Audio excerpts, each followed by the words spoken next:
ان کے ساتھ اب آخری فکرہ ہے، توجہ چاہوں گا، تشریح نہیں کروں گا.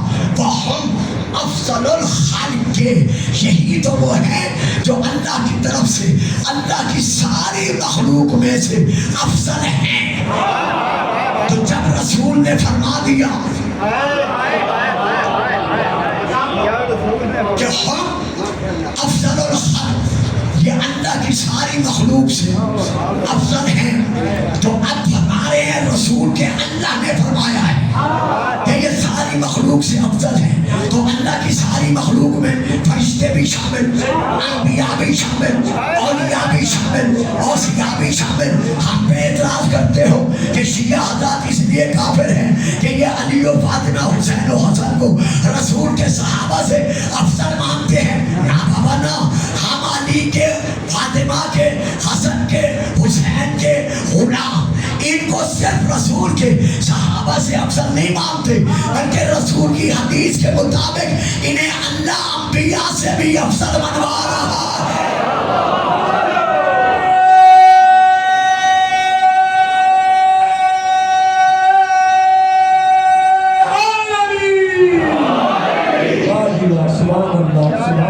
درود پڑھیے گا، سلام.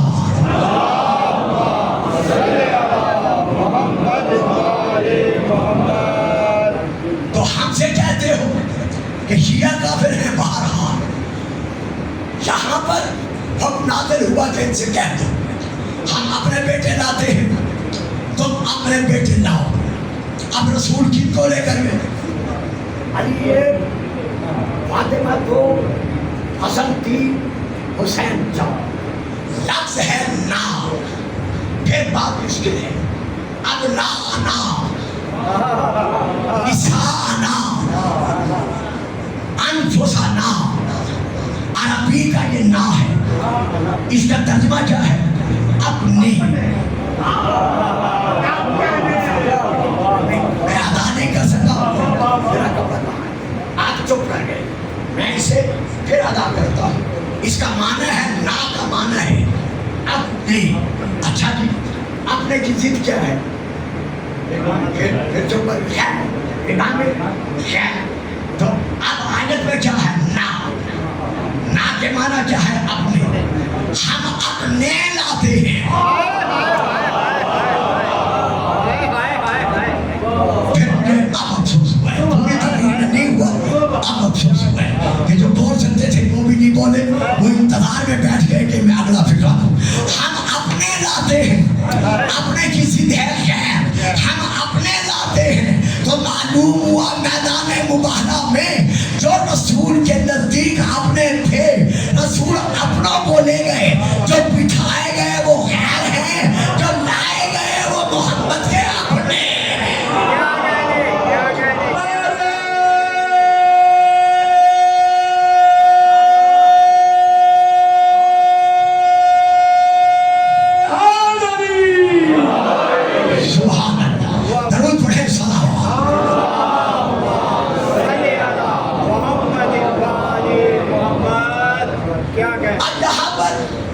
گاندھی صاحب کا یہ اعتراض کہ شیعہ حضرات یا بریلوی حضرات حسنین کو اولاد رسول مانتے ہیں، وہ تو میدان میں گئے ہی نہیں. اب جانا ثابت ہو گیا کہ وہ میدان میں گئے ہیں. یہی آیت خود منوا رہی ہے، اپنا آنا، ہم اپنے بیٹے لاتے ہیں. یہ آیت خود منوا رہی ہے کہ ہمارا نبی پہ اولاد نہیں.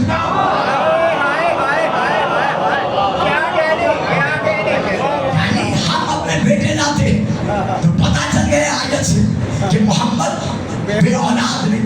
اچھا، جو محمد کو بے اولاد مانتا ہے، میں اس کے لیے پھر حوالہ دے رہا ہوں. کتاب کا نام ہے الشوائب المحرقہ، میں وہاں سے لے کر پڑھ رہا ہوں. اس میں یہ درج ہے کہ رسول پاک نے اپنے صحابہ کی بعد میں بیٹھ کر ارشاد فرمایا کہ اے میرے صحابیوں، الشوائب المحرقہ سے میں پڑھ رہا ہوں کہ اے میرے صحابیوں، جب بھی تم مجھ پر درود بھیجا کرو، جب بھی تم مجھ پر درود پڑھا کرو، درود بھیجا کرو، لا تصلوا علی الصلاۃ الفطرہ، تم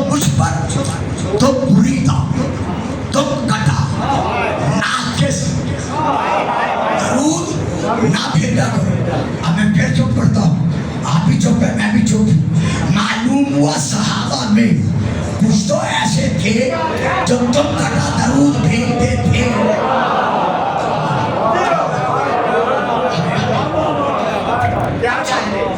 پھر فکر بدلتا. احد میں، بدر میں، خندق میں، خیبر میں علی کی مار کے مارے ہوئے یہ پسند ہی نہیں کرتے تھے کہ محمد کی آل پر درود بھیجے.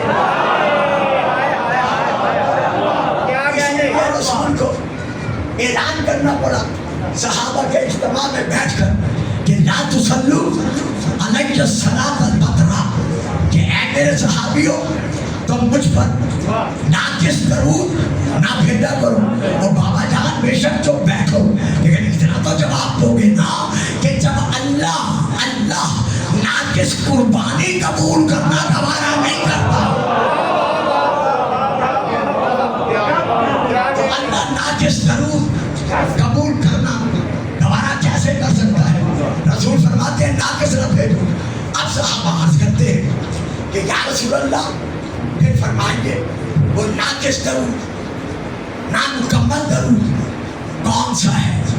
الصواعق المحرقہ، صفحہ نمبر 176، سطر نمبر 6 سے لے کر 8 تک میں وہاں سے لے کر پڑھ رہا. آپ نے ارشاد فرمایا تقولون اللہم صلی علی محمد وتمسکون، جب تم درود پڑھتے وقت اللہم صلی علی محمد تک درود پڑھ لو، یہاں چپ کر جاؤ. تمسکون یہاں چپ کر جاؤ، اس سے آگے درود نہ بھیجو. یہ درود ناقص ہے، یہ نامکمل ہے. مولا پھر درود کامل کیا ہے؟ اب یہ ہے صواعق المحرقہ جس سے میں پڑھ رہا ہوں. رسول پاک نے ارشاد فرمایا کالا تقولون، فرمایا درود پڑھتے وقت تم کہو، کیا کہو؟ اللہم صلی علی محمد وعلی آل محمد، یعنی درود پڑھتے وقت میرے نام کے ساتھ تم میری آل کا نام لو. اب یہ ہے درود جو رسول نے بخشا ہے. اللہم صلی علی محمد وعلی آل محمد. تو میرے محترم بزرگوں، میرے عزیز بیٹوں، میرے سننے والے سامعین، رسول کے نام کے بعد بلا فصل اگر کسی کے لیے درود ہے،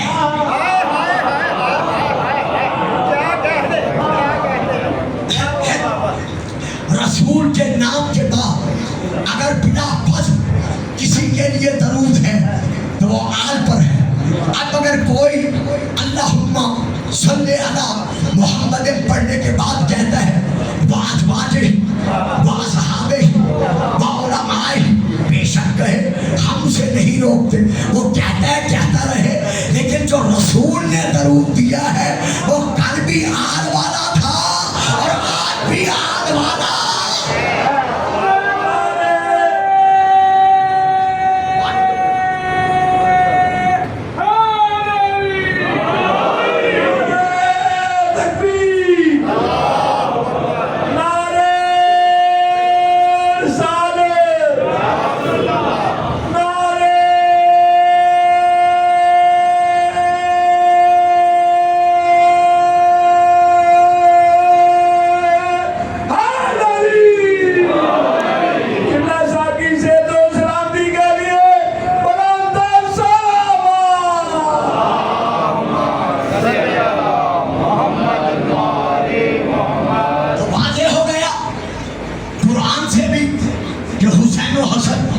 رسول کے قرآنی بیٹے ہیں. حدیث سے بھی ثابت ہو گیا کہ یہ رسول کے بیٹے ہیں. اب آتے ہیں صحابہ کی طرف کہ صحابہ نے ہم سے کیا منوایا ہے کہ یہ حسنین کون ہے. یہ لیجئے آج کی پوری تقریر میں جو میں حوالہ جات دے رہا ہوں، کوشش کر رہا ہوں کہ ایک بھی شیعہ کتاب کا حوالہ نہ دوں. میں پھر کہ صحابہ نے کیا منوایا ہے میں پھر حوالہ دے رہا ہوں اہل سنت کی بہت بڑی کتاب کا. کتاب کا نام ہے تاریخ الخلفاء.